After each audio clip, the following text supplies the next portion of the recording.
It's the weekend and I shuffled some meetings around yesterday, Friday, to give me a clear afternoon so I could finish work a little early and go out and do all the shopping and things like that for the weekend, so I don't have to go out at all this weekend probably. Although I will, but I'll explain why in a bit. So the idea is just focus on the car and other bits and pieces. I've been doing more wheeling on this top panel and it's getting much better. I found some really old films on YouTube from about 11 or 12 years ago, and they were done by a chap who's written a book on wheeling.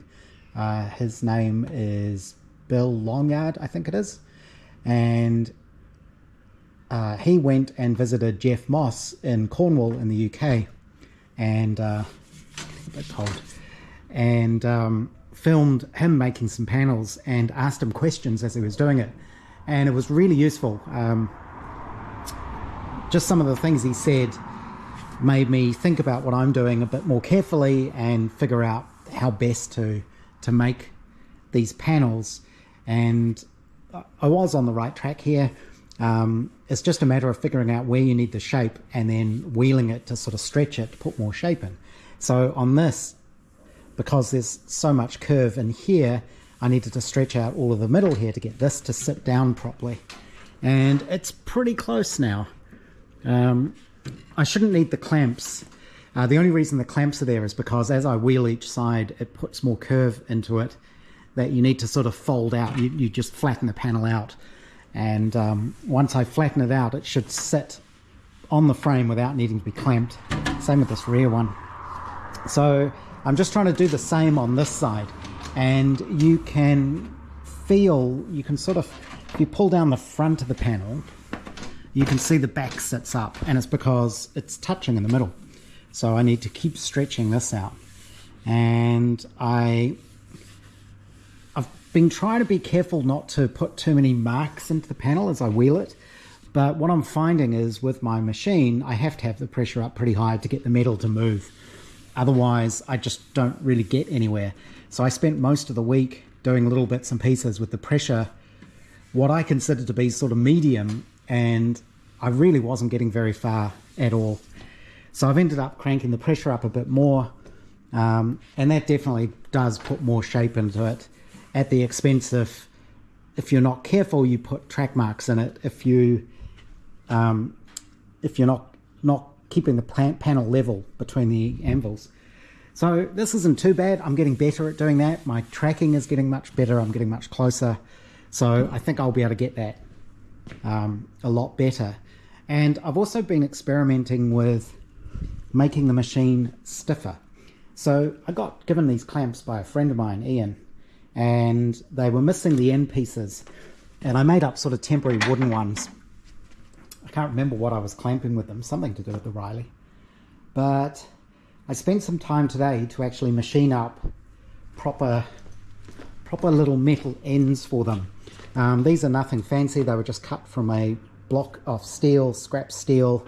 I milled a slot, and there's a hole that fits into the bar. You can see how that works. Down here, it just sort of fits in. There's just a bolt through. The slot was machined to be a nice tight fit on this.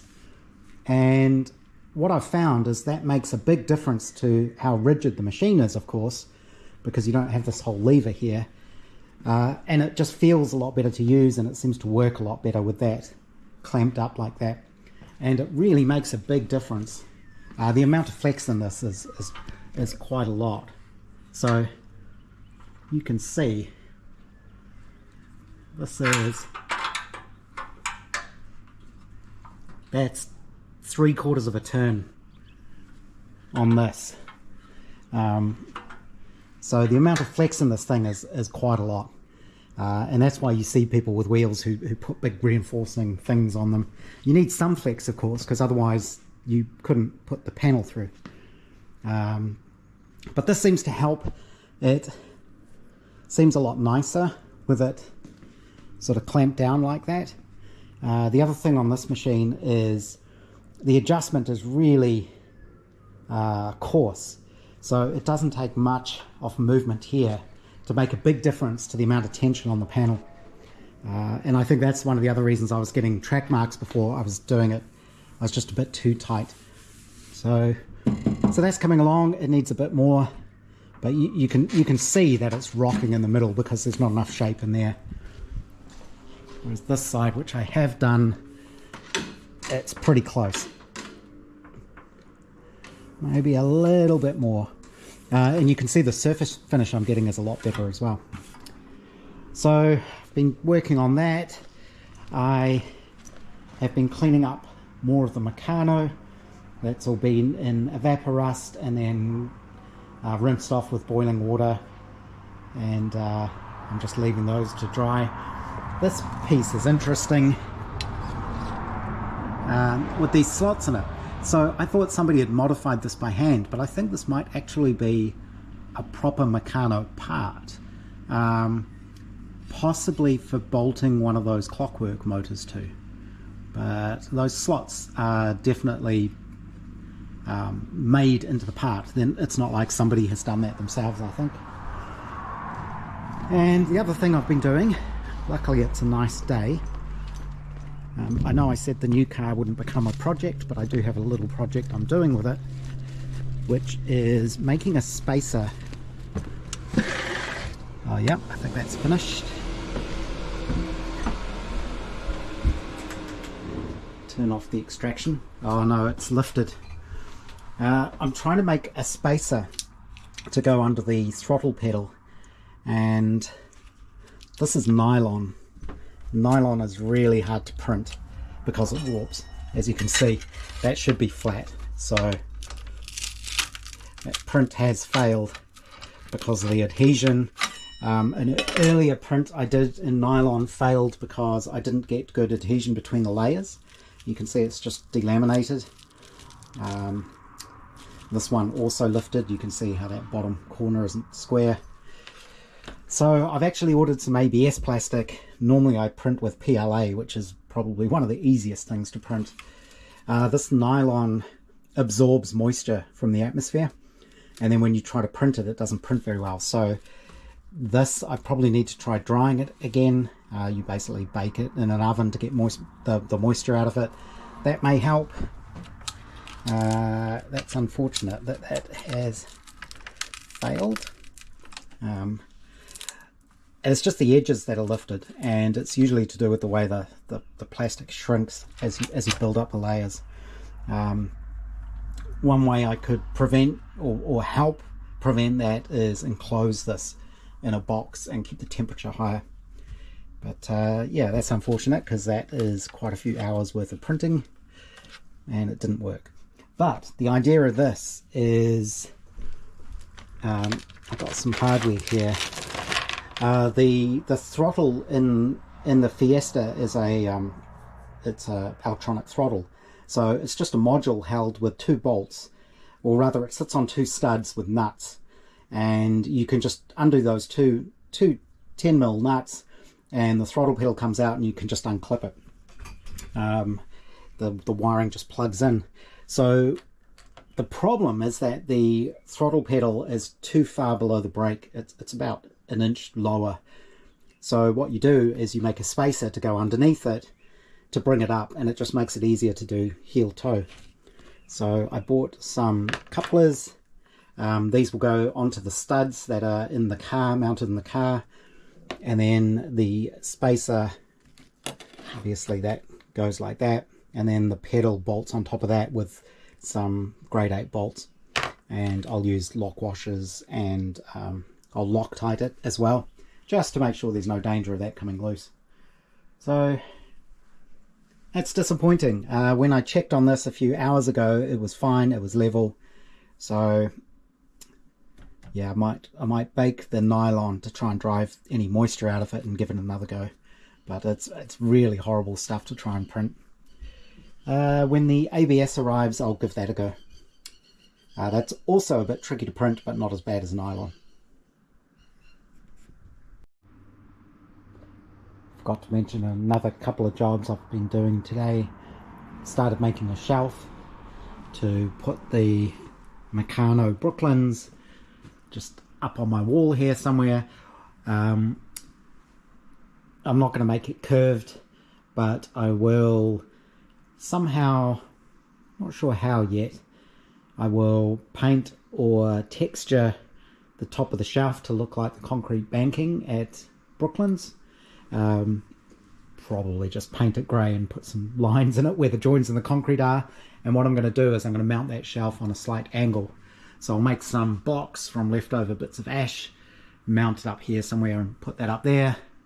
I also finished fixing my little garage phone.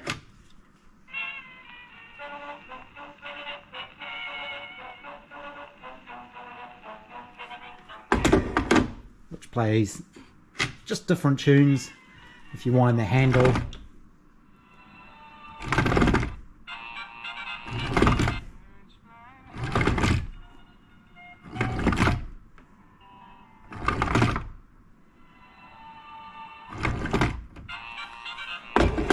Just plays different tunes. And then it occurred to me with the shelf, I don't need to 3D print this spacer. I can make it out of anything.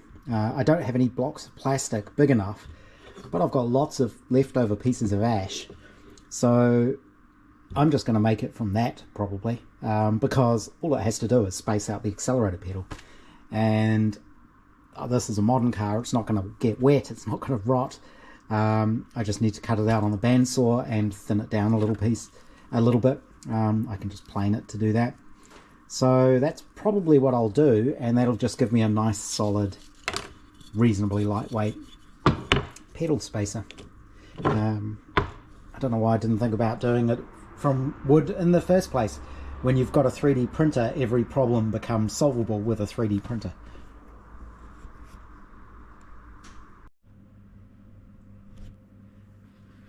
So sometimes the answer is easier than spending 3 or 4 hours trying to 3D print a part.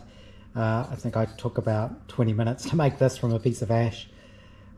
Just drilled the holes, cut around the outside with the bandsaw, used a plane to plane it down to the right thickness, and finished it off on the linisher. And that should work fine. It's light, it's going to be strong, and it'll work. I may just stain it so that it's black, so it doesn't look like timber in the bottom of the car, but that should do the job, I think. This is down in the footwell of the Fiesta. Here's my spacer block, and you can see how that'll bring the accelerator pedal up to the height of the brake. So I just need to unbolt that. There's just 2 bolts that hold it, and then I'll use the little nut couplers to extend or to convert those studs into a nut, I guess, and then you put through a bolt from the top. So shouldn't take too long to do. Not sure how well the camera will pick this up because it's quite dark and I've left my phone inside. I don't have a light, but you can see there, hopefully, where that pedal attaches, and then this goes, it's like that.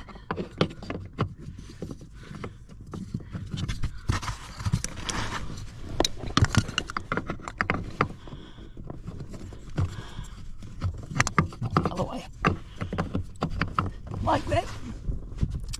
And then the pedal, this is the pedal unit, it just unclips.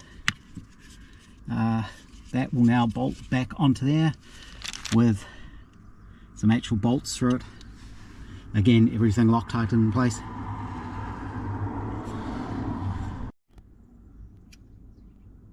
With the little block in place now, not even sure you can see it, up under there, it now brings these in line. So when you're braking, these are much closer together. I believe some of the commercial ones you can get will also move the pedal over to the left a little bit more, but I think just this will be a big improvement.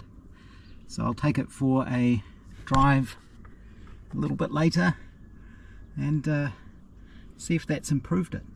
The easiest way to get that top bolt through is, because it's quite hard to line up the hole, you do the bottom bolt up fairly tight, tight enough so it holds the pedal in place, and then you can just line up the holes and put the bolt straight through.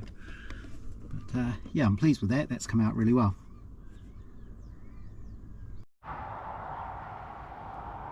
Spent another 5 hours on this, I suppose, this morning, with a little break to fix that accelerator pedal, and it's getting there. It's fitting really pretty much where it needs to be. There might need to be a little bit more shape in there, but you can see it's up against the frame. There's a little bit of a gap, but that's because there's a little bit of spring in it still. And the other thing I've got is there's a flat spot there. Not sure if you can see it on the camera, but I can see there's a low right there. So I just need to put a bit more shape in there, and I think a bit more sort of blending, smoothing off of the panel. But it's more or less sitting where it needs to be without needing to be pulled down. This is just, there's a bit too much curve in it. So whenever you wheel it, it puts more curve into it as well as shape. So you need to keep flattening it out. And the best way I've found to do that, one, of course, you can do it flat. Push it flat like this. But I find sometimes you need to go past flat. And the best way to do that is either you can grab at either end and roll it around your chest. I find there's a high danger of nipple injury if you do that. So what I've been doing is putting it over my thigh, over my leg, and you sort of push down on it like that, and you can bend it in reverse to take some of that curvature out of it to get it to sit flat on the frame. That's what I've been doing. Yeah, it's quite interesting. Even when I made my little paper template, it didn't really show that well.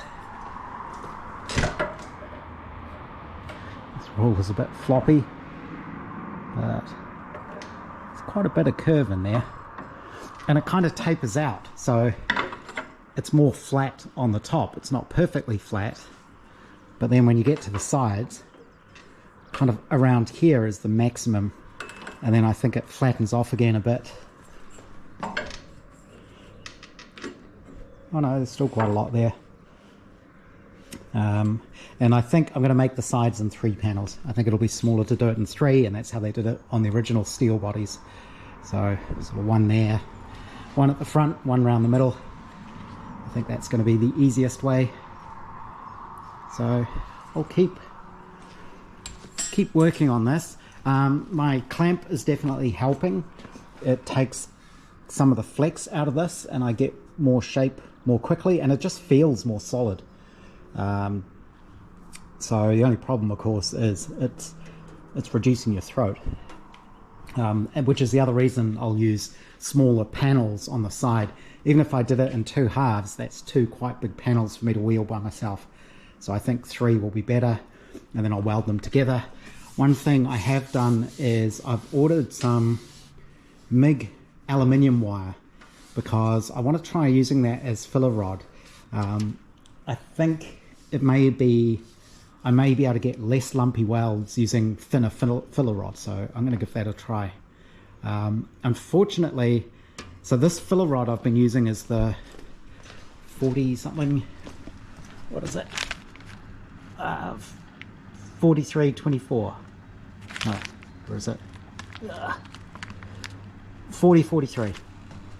Which is meant to be more prone, or less prone to cracking, and the aluminium TIG wire is different. It's a 5000 series wire, So it'll be interesting to see if that makes a difference. But yeah, that one is definitely coming along. It is kind of a weird shape. Well, for me it's a weird shape, but slowly getting there. Decided to give my upper wheel and my wheeling machine a bit of a clean up. So I've got it set up on the lathe. This is the pin that holds it in place. I can't remember if it had that center hole there when I got it, or if I added that later, just so that I could do this. And the way I set this up is I just have a piece of rubber with a hole through the middle that fits on that shaft, and I just do the tailstock up, and there's enough friction on this rubber to drive the wheel. It's not perfect, but and it does have this big mark in it. It's had that ever since I got it, but it doesn't seem to make much difference. You'd think that would imprint on the panel, but it doesn't really. So it's not perfect. I could spend hours sanding it and get it perfectly glassy smooth, I imagine, but this will be good enough for what I need to do.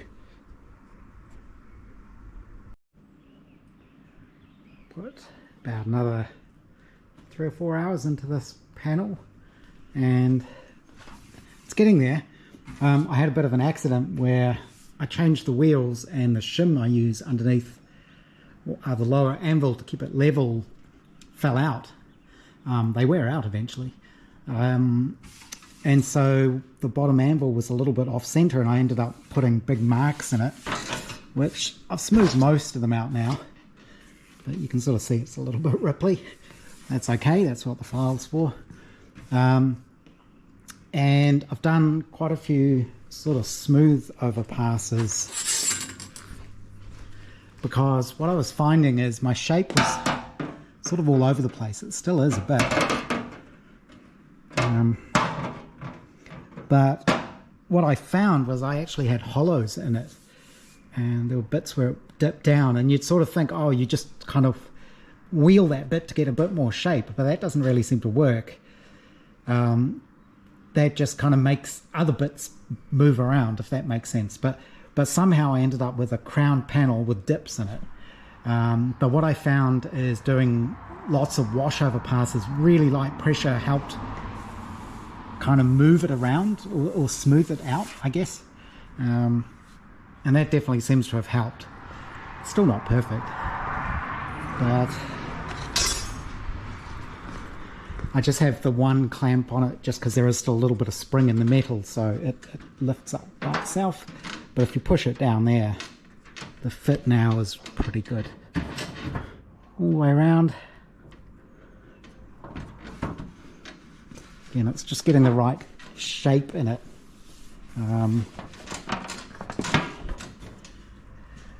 So I found another good way to bend it was using my sandbag on top of the stump. It's a bit windy, so that keeps blowing off. And that gave me a nice soft surface I can bend it over, and you can bend it past flat because you can use the edges. So yeah, I think I'm going to stop there now. One other reason you want to make panels smaller is it's just harder work manipulating a bigger panel. My hands were getting sore and my arms are getting tired just from having to hold that panel, that whole big piece, even though it's aluminium. But once you've been doing it for quite a few hours, it starts getting a little bit heavy. So smaller panels are going to be easier to do, of course, but it's coming along. I did go for a drive in the Fiesta to test out the pedal and to get some cider, basically, and it works very well. Raising the pedal an inch makes a big difference, so that's good. I'm pleased with that. And I'm looking at my panel. It's very ripply. It's got little lumps all through it, which is unfortunate. But what I'm finding is with my wheel, I need to have the pressure quite high to get it to move any metal. I've tried doing it softly, and you can see there's actually a dent there. Tried doing it softly, and I just don't get anywhere. So I have to get the pressure up quite high, and then any movement on the panel means you end up gouging marks in it. And I'm not sure if my anvils are helping. There seem to be two schools of thought on this, whether or not they should be continuous radius or flat.